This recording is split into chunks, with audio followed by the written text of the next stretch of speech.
Hi everyone, and you are welcome to this lecture, Run the First Program in Python. In this lecture, you will learn how to create a project using PyCharm. Also, you will write your first program, which will display a message on the screen. This message will be Hello World. Finally, the lecture summary, which will summarize everything you will learn in this lecture.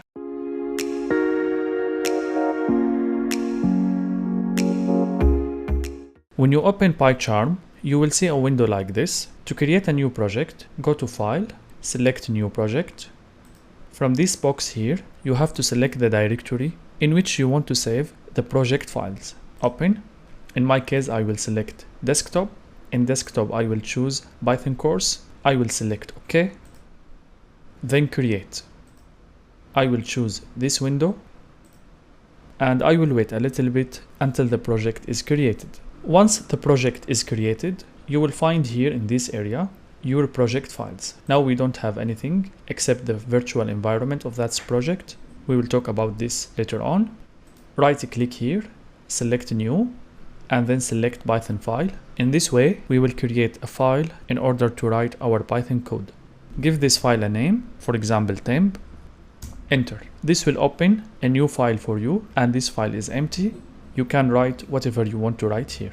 Now, I want to display a message on the screen. In order to do that, I will use a function. Its name, print. Print, it's a function in Python. It's built in. Directly you can use it, which will display a message on the screen. And I will say, Hello World. To run this script, right click and select Run Temp.